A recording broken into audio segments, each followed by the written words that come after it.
in Houston, guys. Lakers fall to the Rockets. Lakers fell down by 22 in this game and fought back. They had a huge third quarter, but down the stretch, you got to give the Rockets a lot of credit. They hit some big-time shots. Jalen Green was incredible. Lakers with some miscues late in the game with execution. But really the story for me that I think we have to start with when you look at this game as a whole, second chance points by the Rockets. I mean, James, 18 offensive rebounds for 28 second chance points. Got them 21 extra field goal attempts. Yeah, I mean, that's a big part of it, Geeter. You hit it right on the nose. You know, for me, it was the tale of two halves. You know, the first half, the Lakers had a slow start, gave Houston a ton of confidence and a ton of high percentage shots. They seemed to be able to get to the rim a lot with Green and Thompson, and, you know, that was it. In the third quarter, they you know, gathered themselves, did a pretty good job of settling down and getting back. But Adams, you know, a lot of offensive rebounds, second chance points after some good defensive possessions, you know, really just diminished their defense and just couldn't give them any rhythm getting back. No fast break points hardly at all in this game. And so, yeah, it was a tale of two halves to me, and Houston got the best of them. Yeah, I mean, you know, playing from behind on the road in the NBA is just, it's really difficult. And, you know, being down 22, your margin for error is so small.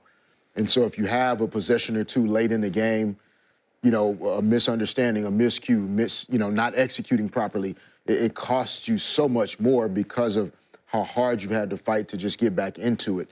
You know, Houston deserves the credit.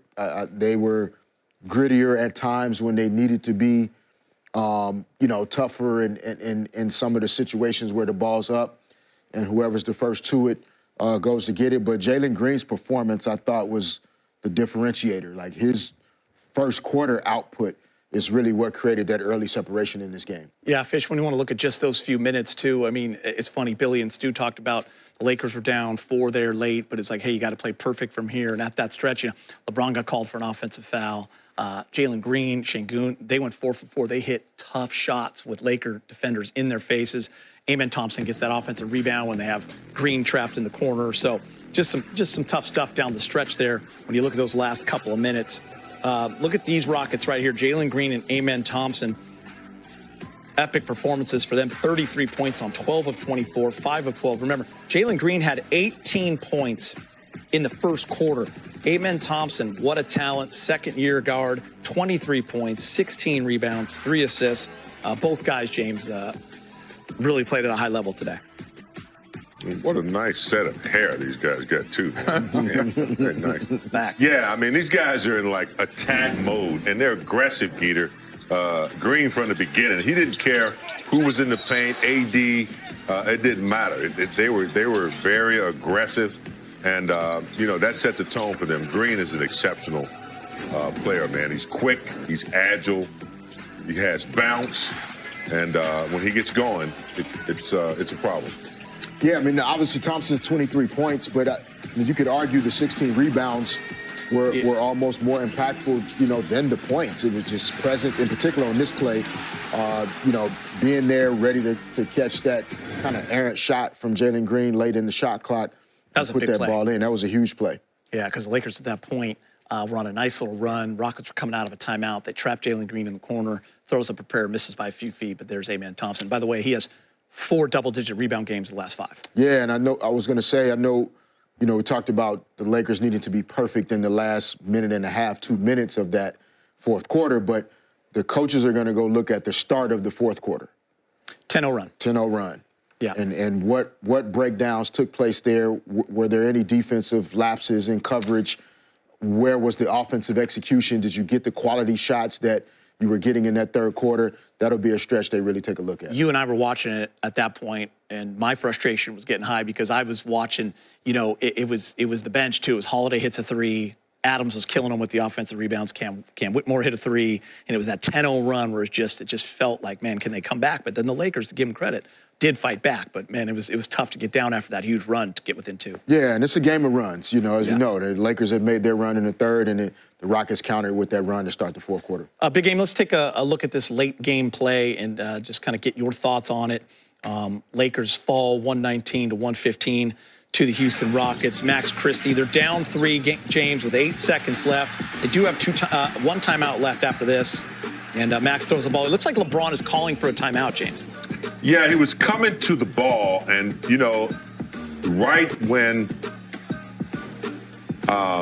Max was about to throw it to him, simultaneously he was putting his hands up for a timeout. Unfortunately, the referee didn't catch that, but that person is taking the ball out of bounds. I've been there before. I've thrown balls, interceptions that sideline just from panic and trying to get it in. You got to know you have a timeout, and you got to make sure that pass you're open.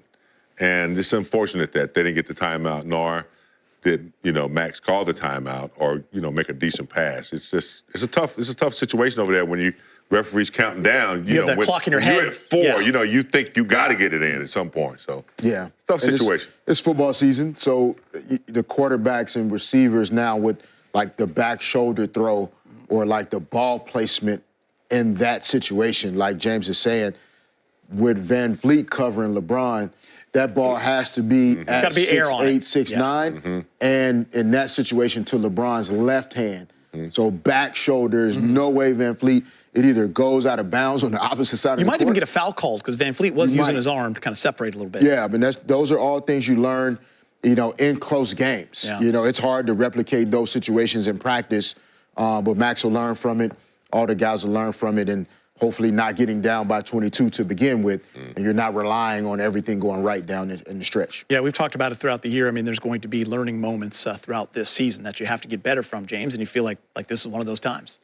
It is, and fortunately, the Lakers have been playing well, and so when we talked about pregame, I said, they'll lose a game, but I don't think they will suffer like they were early in the season. They'll learn from it quick.